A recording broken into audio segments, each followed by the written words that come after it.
Hey,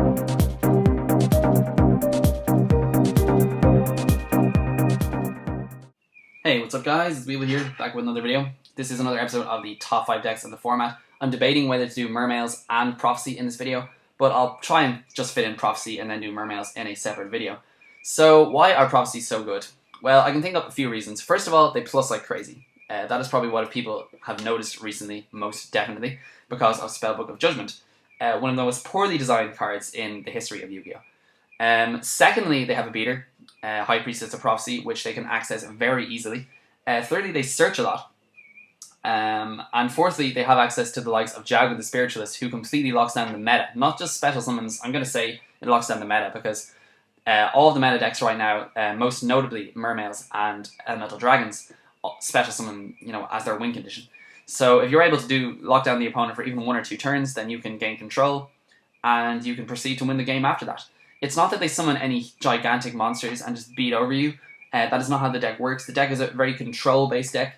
It searches out precisely what it needs. It builds the ideal hand. And if you happen to push against them, they'll have the likes of Spellbook of Fate, Spellbook of Wisdom to protect them from spam trap effects, and Threatening Roars, Tragowedias, and Max C's in case you decide to special summon your own monsters and they don't happen to have Jaguin on the field at the time. Then, during their next standby phase, they'll do all their Judgment derp. They'll +1 off the Grand Spellbook Tower. They'll probably banish one of your things with Fate. Use Spellbook of Power and Spellbook of the Master a couple of times to boost up their Priestess to like 4,500 attack. So it's actually a very slow-paced deck in a way. Everything happens in the end phase in preparation for the following turn. Not a lot happens actually in any individual turn, except perhaps for the first turn where they have Spellbook Edition of Prophecy, along with Secrets and Master and a couple of other things like that. I've also seen builds run Tomb Table of Contents and Upstart Goblins just to get extra pluses off the Spellbook of Judgment. It seems a little careless to me, Spellbook of Judgment, in a way, because no matter how many spell cards you use, you're going to get them all back. And to be honest with you, there's not really a lot more you can say about this deck, other than the fact that if it can make either Jaguin the Spiritualist or Crimson Blader easily against a Mermail player or a Elemental Dragon player, it's probably going to do well in that individual match. That's really all you can say about it. It has longevity in the sense that it can constantly bring back its banished spellbooks, including Spellbook of Judgment, Spellbook of Fate, etc. And that is another reason why Spellbook of Fate is important, because it can just banish all of its spellbooks and then recycle them with Eternity. So, there's no coincidence that it's called Spellbook of Eternity, because the deck literally goes on forever in that regard. Side deck options are amazing. You can side in Royal Decrees against trap-heavy decks like Evil Swarms and Fire Fists. You can side in MSTs against, generic heavy back row decks as well. Electric Virus, of course, against the mandatory Elemental Dragon matchup, which you're going to find in any, high-class tournament. Curse Sealed Forbidden Spell was something I saw recently, someone using in the Oklahoma Regional. Particularly good in the mirror match, of course, but also really good against Fire Fists. And Ophion is a problem for this deck, but not a huge problem, because they can bait out the likes of... they can bait out some things. If they happen to have a Priestess on the board already and they can protect the Priestess with the likes of Threatening Roar or something like that, then they can just pop the Ophion in the next turn. It's when they don't have the Priestess on the board that it is that much, that big of an issue. But then they can just like normal summon Jaugen and pitch a random card from their hand and then blow up the Ophion. So they definitely have ways to get around the Ophion, but in those off chances that they don't, using the likes of Spellbook Starhole to search up a Tsukiyomi is a really good option to have as well. The extra deck is a little bit pointless, and I very, very rarely see anyone actually use the thing. Because they don't have any tuners in the main deck, so they have to side in. They either have to main deck effect failures like I have, or they have to side them in for game 2. And other than that, overlaying 2 Spellbook Edition of Prophecies into Daigos to Phoenix or Gachi Gachi Gentetsu or whatever isn't necessarily a pro play by any means. So I honestly don't know why people would choose to do that.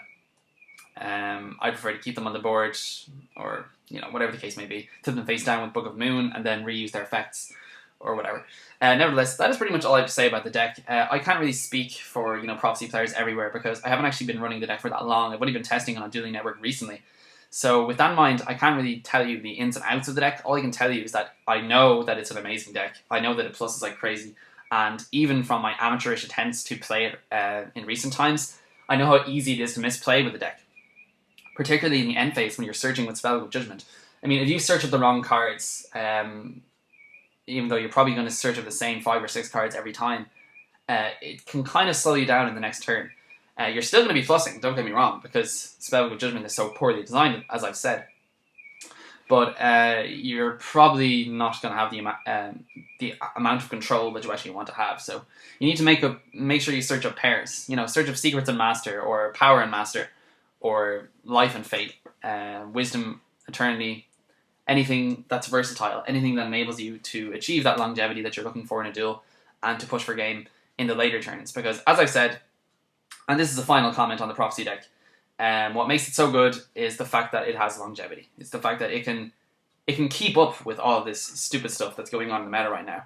And it has enough lockdown, and enough control, and enough plussing to overwhelm the opponent. The general strategy of tier 1 decks nowadays is to keep plussing and to keep spamming monsters on the field until the opponent runs out of resources. And that may have been the way Yu-Gi-Oh! Has always been, but it is more the case than ever nowadays. But anyway, guys, that's it for the video today. Thank you so much for watching. I will leave the Mermail deck for another day, because everyone knows about Mermails, right? I don't need to talk. I could actually rush through it real quickly now, but I'm not going to. So yeah, best to leave it till a separate video. Let me know what you think of Prophecies. Obviously, we know they're amazing. And if you have any particularly nice side deck cards that you like to use against them, please let me know. I myself am a fan of AntiSpell Fragrance, believe it or not. It actually helped me out quite a lot at the regional last week. So comment, rate, subscribe, all that jazz. And I will talk to you guys later. Peace out. Hey, what's up guys? Silly me, I didn't actually talk about the side deck cards, or the cards that you could side against this deck. So, first of all, we have AntiSpell Fragrance. This is the card that I chose to side in my regional last weekend. It was actually really useful game 2 against my first Prophecy matchup. I didn't actually draw it in any of the other games. And it's particularly useful if you draw it first turn. In fact, one can argue that it is only useful if you draw it in your first turn, because after that, they've pretty much done all they're going to do. So I'm actually going to move on. But needless to say, if you set it first turn and you activate it in their draw phase, they're either going to have to set everything and end their turn, or they're not going to have enough spells to set, and they're just going to summon a monster and just end their turn anyway. Set the Grand Spellbook Tower, which is actually what happened to the guy I was playing against.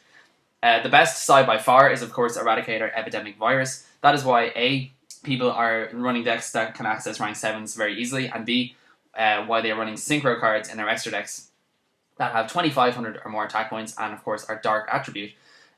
Basically, if you flip this card against an Elemental Dragon, or rather against a Prophecy player, they pretty much have to scoop, because especially if you do it first turn, or even if you do it mid-game, when they have all of their cards set on the field, they have their tower on the board, and they have 4 or 5 spells to set face down, and they have 4 or 5 or even 6 or 7 cards in their hand.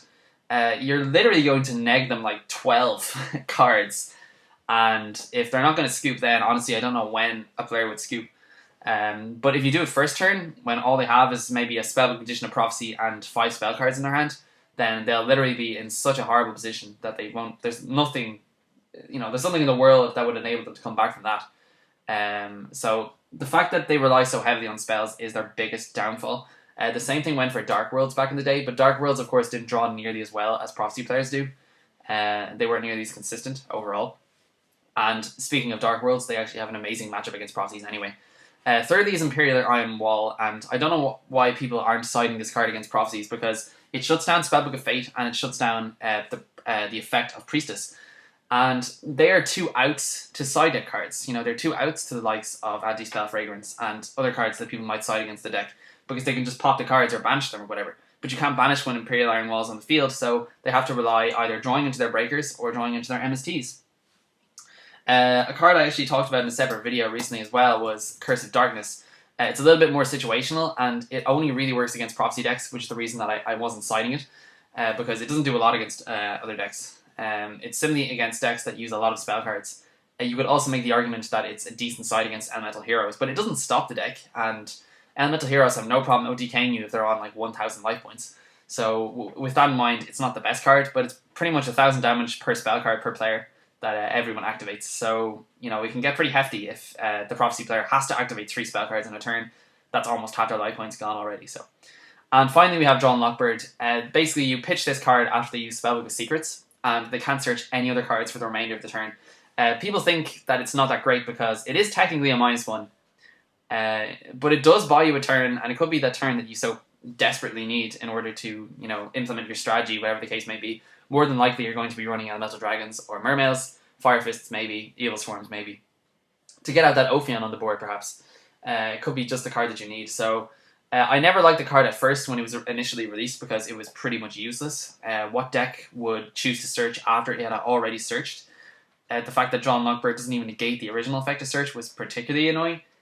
So I thought it was a generally bad card, but nowadays, of course, we know that that is simply not the case anymore.